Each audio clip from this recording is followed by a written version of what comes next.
मुख्यमंत्री महोदयांनी 15/3/2024 रोजी, बघा 15/3 म्हणजे 2 वर्षापूर्वी, असे कुठलेही टोल नाके अवैधरित्या महाराष्ट्रात असलेले बंद करू असे आदेश दिले होते आणि कोणत्याही परिस्थितीमध्ये कुठलेही टोल नाके असे सुरू असणार नाही असंही सांगितलं। परंतु महाराष्ट्रभर अधिकृत टोल नाक्या व्यतिरिक्त अनधिकृत टोल नाके आरटीओ तेथील या विभागाचे सर्व अधिकारी प्रचंड पैसा गोळा करत आहेत।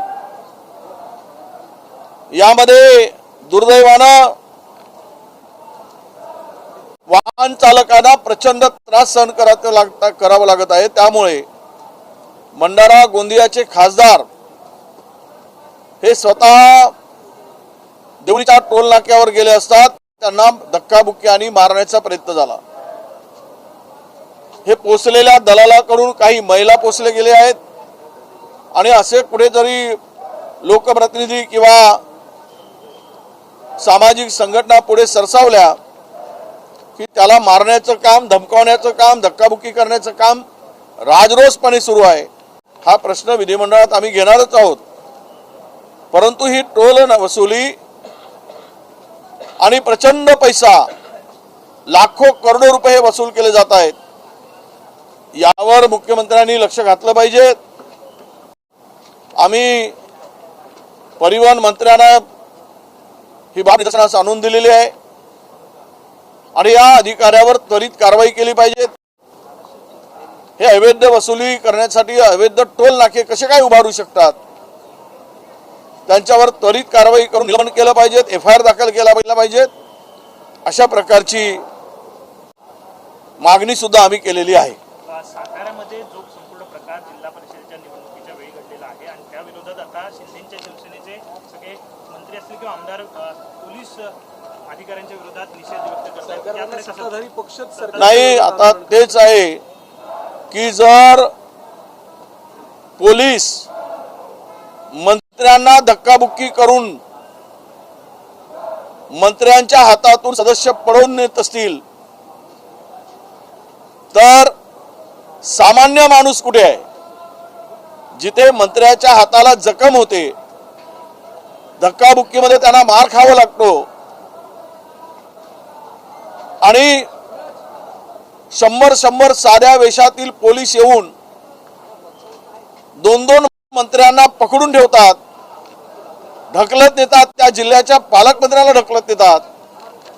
याचाच अर्थ असा आहे की या सरकारचे इंजिन आता वेगवेगळ्या दिशेनं जाण्याला सुरुवात केलेली आहे आणि महाराष्ट्राचं राजकारण हे मला वाटतं की त्याची पातळीच घसरली आहे। पोलिस जर गुंडगिरी करायला लागले ते कुणाच्या इशाऱ्यावर? त्या जिल्ह्यातील पालकमंत्री जर सुरक्षित नसेल त्यामध्ये निवडणुका आता कशा होतील? पुढच्या या निवडणुका फेअर होतील का, स्वच्छ होतील का, की असाच दादागिरी करून, गुंडगिरी करून भारतीय जनता पक्ष निवडणूक लढणार आहे, जिंकणार आहे? आता एकनाथ शिंदेच्या शिवसेनेने सत्तेमध्ये राहावं की नाही, एवढा अवमान सहन करून, मार खाऊन, हा त्यांचा आता प्रश्न आहे। जर त्यांना सत्ताच आवश्यक असेल, स्वाभिमान नसेल,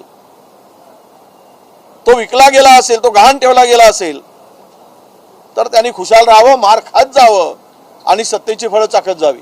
सत्तेसाठी सत्तेतले सगळे मित्रपक्ष एकमेकांच्या विरोधात ठरलेले पाहायला मिळतात। नाही, हे आता धक्काबुक्की आली, हात ला जखम होण्यापर्यंत आली, ही हाताची जखम उद्या डोक्यावर जाईल, मग हे सगळे डोक्यावर पडतील, त्याची सुरुवात झाली आहे आणि डोक्यातून रक्त निघाल्याशिवाय शांत बसणार नाहीत। कारण सत्ता पिपासू हे रक्त पिपासू होत आहेत, हे यातून दिसतंय। हे सत्ता पिपासू बरोबर रक्त पिपासू सुद्धा नवीन जात संक्रमण आता होते आहे, हे याचं चित्र आहे। म्हणजे त्या जिल्ह्यातील पालकमंत्र्याच्या गाडीमध्ये असलेली मेंबर ओढून नेऊन त्यांना धक्काबुक्की करून त्यांना गराडा घालून बहुमत असताना त्या बहुमताला फाटा देऊन ही निवडणूक त्यांनी जिंकली। हे भारतीय जनता पक्षाने मला वाटतं नवीन धंदा निवडणूक जिंकायचा, कोणीही असू देत, कितीही मोठा असू देत, पण आम्हाला निवडणूक जिंकायचीच, आम्हाला त्या पदावर आपला माणूस बसवायचाच, कोणाचा जीव गेला तरी चालेल, मंत्री मार खाला तरी चालेल, अशी तिकडे व्यवस्था आता ही नवीन या राज्यामध्ये सुरू झाली आहे। महाराष्ट्राचं राजकारण हे आता गुंडगिरी, दादागिरी, सत्तेची मस्ती याकडे आता वळलेला आहे। महाराष्ट्र सुरक्षित नाही, महाराष्ट्रातील जनता सुरक्षित नाही, हे आता या ठिकाणी लपून राहिलेलं नाही। खरं तर घोटाळ्यावर घोटाळे करूनही यांचं पोट भरत नाहीये आणि प्रश्नाला उत्तर समाधानकारक देत नाही, त्याचं उत्तर देत नाहीत। आम्ही लक्षवेधी घालतो, लक्षवेधी म्हटल्यानंतर खाली मोठ्या प्रमाणामध्ये तोडपाणी पण सुरू आहे। म्हणजे मला समजत नाही की महाराष्ट्र कुठे नेऊन ठेवत आहे। महसूल विभागाचे जे काही आता जमीन घोटाळे आहेत, या बोरीवलीच्या TLR यांनी तिकडे आम्ही प्रश्न उपस्थित केला की हा सामायिक क्षेत्र जो होता, सार्वजनिक क्षेत्र होता, त्याचं संपूर्ण एकाच्या नावे, एका बिल्डरच्या नावे करून नेलं। ती सोसायटी अडचणीत आली, बिल्डर तिकडे मजा मारतो या TLR मुळे, ही चूक लक्षात आली आहे। किमान 100 कोटी रुपयाचा घोटाळा या TLR आणि त्यांच्या त्या बिल्डरनी मिळून सोसायटीची ती सामूहिक क्षेत्र असलेली जागा घशात घालून त्याच्यावर बिल्डिंग उभे करून घोटाळा केला।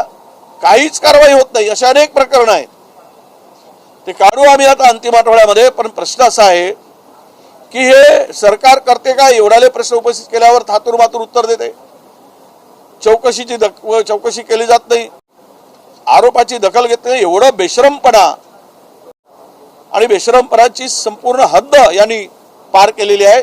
अशा प्रकारचं महाराष्ट्रामध्ये वातावरण आहे। नाशिकमधलं जे प्रकरण धोंडूबाबाचं आहे, तो मुद्दा आज तुम्ही लावून आज आम्ही स्थगन दिलेला आहे।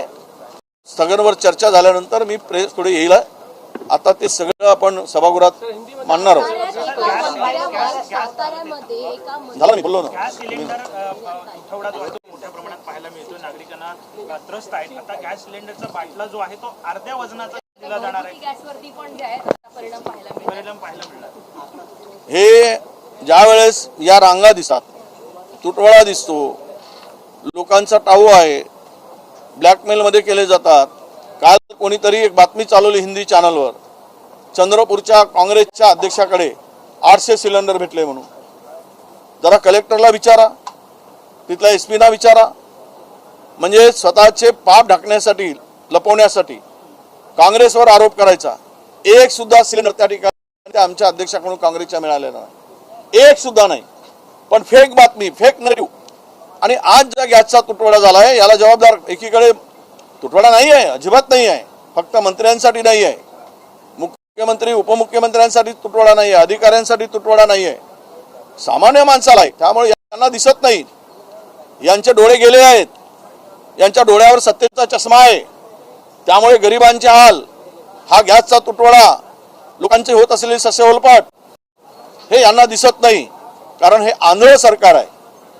हे डोळे यांचे डोळे कुठल्यासारखी परिस्थिती या सरकारची झालेली आहे आणि म्हणून हे सर्व तुटवड्यामध्ये जनतेला जे हाल होत आहेत त्यासाठी यांना काही देणं घेणं नाही, अशी परिस्थिती महाराष्ट्रात झालेली आहे। त्यामुळं मला वाटतं की येणाऱ्या काळात या उद्रेकाला सरकारला तोंड द्यावं लागेल। जनता रस्त्यावर उतरून यांना फिरू देणार नाही, हे यांचं पाप आहे, हे इथं आता लपून राहिलेलं नाही।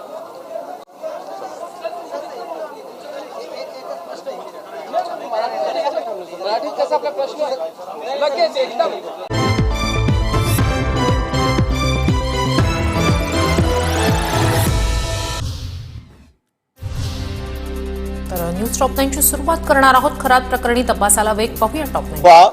जिला परिषद के चुनाव में ये तो मैं बोलता हूं कि सत्ता के लिए किस हद तक गिरना, ये भारतीय जनता पक्ष ने सारी सीमाएं पार कर चुके हैं।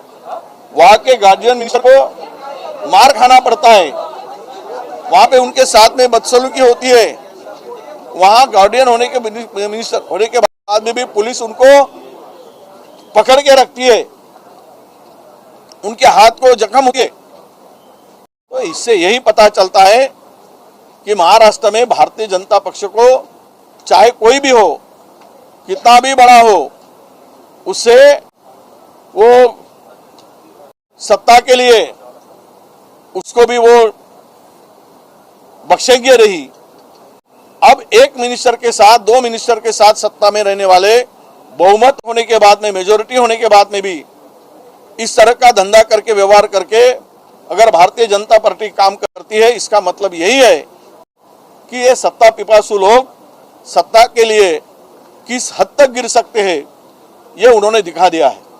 अब यहां पे सवाल ये आता है कि अगर सत्ता में रहने वाले मिनिस्टर के यह हाल है तो आम आदमी के क्या हाल होंगे? आम आदमी को या बाकी पार्टी को, विरोधियों को किस तरह का सामना करना पड़ता होगा? महाराष्ट्र में डेमोक्रेसी है क्या नहीं, संविधान है क्या नहीं, कानून है क्या नहीं, इस तरह की व्यवस्था यहाँ पे खड़ी हो चुकी है। और इसके लिए भारतीय जनता पक्ष और पुलिस डिपार्टमेंट, गृह खाता जिम्मेदार है। अगर थोड़ी भी इनको अभिमान स्वाभिमान की बात हो तो सत्ता से चिपके रहने से ये दोनों पार्टियों ने सत्ता से बाहर होना चाहिए।